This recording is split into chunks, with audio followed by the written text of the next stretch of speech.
The rain came down in silver threads that night, cold, relentless, and strangely silent against the noise inside his chest. Ethan Cole, the man known across the business world as a billionaire CEO, stood at the corner of a quiet street, his expensive suit soaked, his phone clutched in his trembling hand. On the screen was a picture of a little girl with curls of gold and eyes that mirrored the stars, Lily, his 7-year-old daughter. Tomorrow was her birthday, and she had one wish. One impossible wish. "Daddy," she had whispered that morning, voice soft as a secret. "Can Mommy come to my birthday this year?" Ethan had smiled, pretending not to break inside. Because her mother was gone. She'd left when Lily was 2, choosing fame over family. She'd never called again. For 5 years, Ethan had done everything alone: father, mother, protector, provider.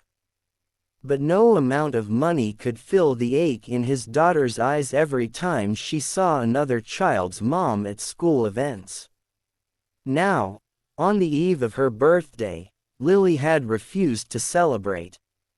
"Not without Mommy," she said through tears. Ethan had tried reasoning, bribing, even begging, but nothing worked. And so he stood in the rain, desperate and lost, as if the universe itself had turned its back on him. Then, fate intervened. A woman ran across the street, clutching a box of cupcakes, trying to shield it with her jacket.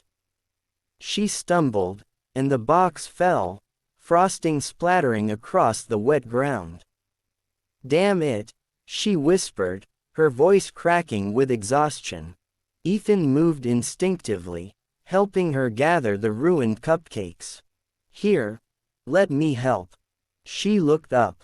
Their eyes met. She wasn't glamorous. Her clothes were worn, her shoes frayed. But her eyes, gentle, tired, kind, held something familiar: pain. "Thanks," she murmured. "I was supposed to deliver these to the orphanage before closing." "You worked there?" he asked. She nodded. "Volunteer, mostly. When I'm not waitressing." She forced a smile. "Kids deserve something sweet once in a while, even if I have to bake it myself." Her name was Maya. Something in her voice, honest, unguarded, cut through his storm of thoughts. And before he could think twice, the words escaped his lips. "Can you pretend to be my wife?" She froze. "Excuse me. For 1 week," he said, his voice low, urgent. "It's for my daughter. She's turning 8 tomorrow. She wants her mother there." Maya blinked, caught between shock and pity. "You're serious?" He nodded. "I'll pay you whatever you want. You just need to pretend to be her mom. Make her smile again." There was silence. Just the rain, and 2 broken people standing under its weight. Maya wanted to say no. She didn't belong in his world. But when he showed her Lily's photo, the little girl's hopeful smile, something inside Maya melted. She saw herself at 7 years old, waiting by a window for parents who never came back. She swallowed hard. "Okay, I'll do it. Day 1. The mansion was vast, cold, and beautiful, like a museum of memories no one touched anymore. Lily peeked shyly from behind the door when Maya entered. "Mommy." Maya froze. Ethan's heart clenched. Maya knelt down, forcing a soft smile. "Hi, sweetheart. I missed you so much." Lily ran to her, arms wrapping around her neck. "I knew you'd come." Ethan turned away, blinking back tears. That evening, Maya helped decorate the living room with paper stars and balloons.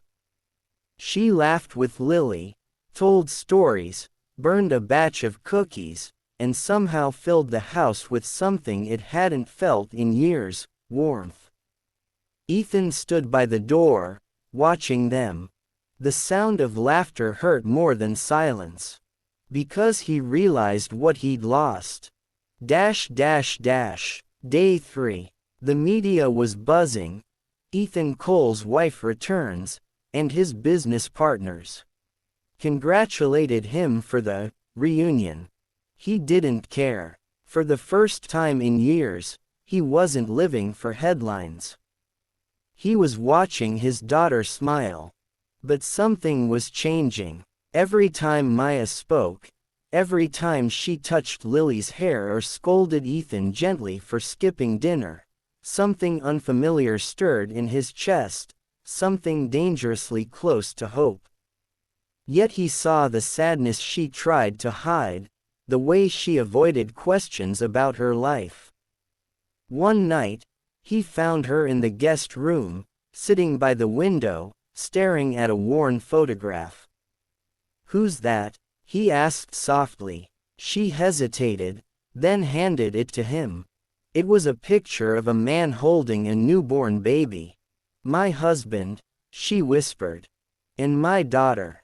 Ethan froze. "Where are they now?" Her voice broke. "Gone. Car accident. 3 years ago." The silence was heavy. Only the rain spoke for them.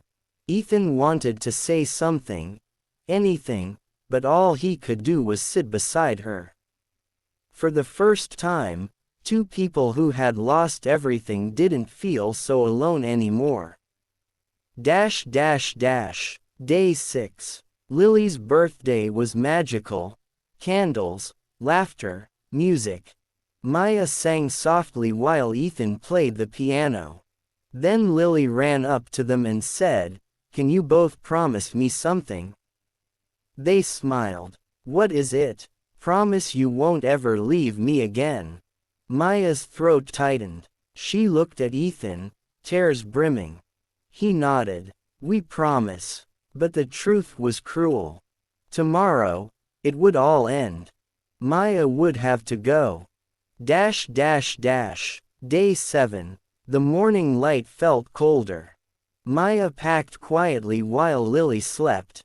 Ethan walked in, eyes shadowed. "You don't have to leave." She smiled sadly. "Yes, I do. It was just a week, remember?"